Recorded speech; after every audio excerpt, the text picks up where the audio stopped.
Bueno, buenas noches, profesora, mucho gusto. Mi nombre es Dina Chavarro. El día de hoy vengo a presentarte el modular. Básicamente lo que yo hice fue un análisis de los países de la región andina, especialmente Colombia, en cuanto al presupuesto de estos.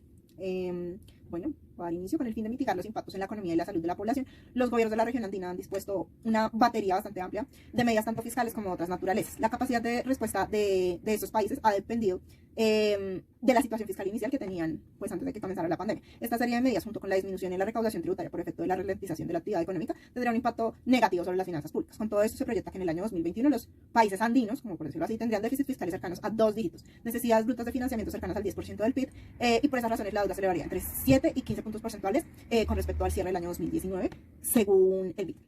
En cuanto a la situación fiscal, en términos de ingresos fiscales, los países de la región presentan como denominador común un bajo recaudo tributario y una relativa dependencia de los ingresos derivados de la explotación de productos básicos como lo son los commodities. A pesar de las características comunes en términos de recaudo, al cierre del año 2019, el comportamiento de los ingresos fiscales en los países de la región andina se puede decir que fue heterogéneo.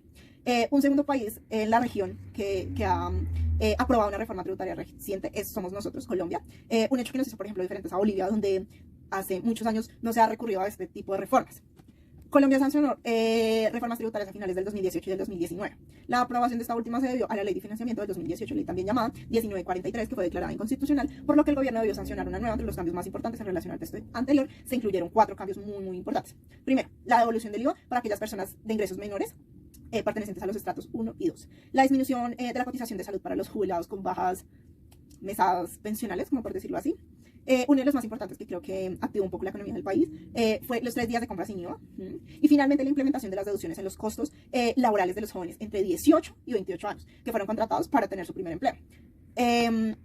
Por otro lado, analizando el gasto, es muy importante señalar que si bien en materia del gasto público el comportamiento varía entre los países, pero en general se caracteriza por tener un sesgo procíclico con aumentos significativos en el gasto corriente. A finales del año 2019, algunos países de la región se encontraban atravesando un proceso de consolidación fiscal que implicaba una reducción del gasto público. Colombia, por ejemplo, cuya política macroeconómica se sujeta a una regla fiscal, entre el 2018 y el 2019 presentó una reducción de 0,2 puntos porcentuales del PIB en el gasto corriente primario. Vale la pena resaltar que en ese mismo periodo, a pesar del proceso de consolidación fiscal puesto en marcha en nuestro país, se experimentó un incremento del gasto de capital de alrededor de 0,3 puntos porcentuales del PIB.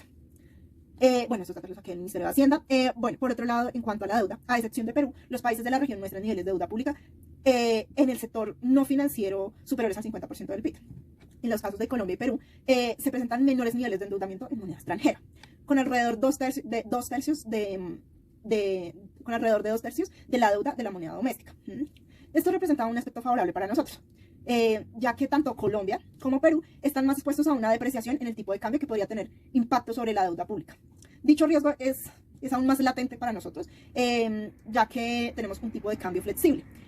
Por ejemplo, en Perú se limita la volatilidad cambiaria a través de intervenciones del Banco Central. Lo anterior contrasta con lo que sucede en Bolivia, por ejemplo, donde el tipo de cambio es fijo, y en Ecuador, donde su economía está totalmente dolarizada. Entonces, pues eso es bien importante.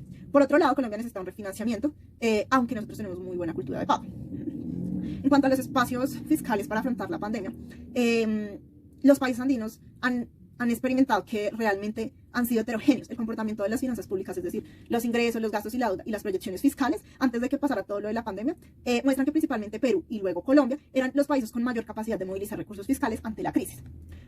Colombia presentaba en relación a los años anteriores una menor dependencia de los recursos provenientes de la explotación de materias primas. Las proyecciones fiscales informaban que antes de la crisis, había un mayor recaudo como resultado de un crecimiento económico más dinámico y de los incentivos tributarios implementados por la reciente reforma fiscal. Dada la magnitud de la crisis, la ampliación del espacio fiscal vendría de la mano con mayores niveles de endeudamiento y reasignaciones del gasto. En los casos de Perú y Colombia, por ejemplo, se han realizado operaciones de emisión y manejo de la deuda en el transcurso de la crisis, ¿sí? Especialmente para el caso de Colombia, nosotros emitimos 2 bonos por 2.500 millones de dólares, logrando una tasa cupón histórica más baja para el bono de mayor plazo. Asimismo, desde el inicio de la crisis, el gobierno ha reemplazado operaciones de manejo de deuda con el fin de mejorar el perfil de su deuda pública. Por otro lado, la inflexibilidad del gasto implica un importante desafío para nosotros los colombianos. En ese sentido, Ecuador y Perú se destacan por tener una mayor flexibilidad en el manejo del gasto, lo que les brinda un mayor margen para aumentar el gasto discrecional mediante reasignaciones presupuestarias. Mientras que Bolivia y Colombia presentan esquemas de gasto mucho más rígidos, mucho más fuertes. Para responder a la crisis, en primera instancia y antes de acudir a un financiamiento internacional, países como nosotros y Perú utilizamos recursos disponibles provenientes de fondos de estabilización o de reasignación de fondos estatales, ¿sí? También se implementaron distintos instrumentos de apoyo estatal para hacer frente a todo esto. En el caso de nosotros, los colombianos, se creó el FOME, pero también se quedó el ingreso solidario, que es para las personas de estratos medios. En cuanto a los países andinos, también han adoptado medidas monetarias y financieras para enfrentar los efectos adversos generados por la pandemia. Entre estas medidas, lo que hicieron fue aumentar la liquidez, las reducciones de la tasa de interés de la política monetaria, reducciones de encajes bancarios, facilidades para el refinanciamiento de créditos, programas de garantías crediticios y mitigación de la volatilidad cambiaria. ¿Sí? Pues finalmente nosotros, al igual que Perú, dispusimos medidas muy similares para el sistema financiero y así reducir la volatilidad de la tasa de cambio. En cuanto al impacto de la pandemia sobre las finanzas públicas, finalmente considero que, dado el nivel de incertidumbre existente actualmente sobre el comportamiento de los principales determinantes de las finanzas públicas, pues es muy difícil, ya que no reconoce precedentes en la historia reciente. Nunca había pasado algo así, o pues por lo menos en los últimos años no había pasado algo así. Entonces, los países de la región creo que deben concentrarse en trabajar en un plan progresivo de recuperación del espacio fiscal que tome en cuenta las condiciones fiscales actuales y les permita afrontar adecuadamente el proceso de recuperación económica, que es un poco largo. Muchas gracias, buenas noches.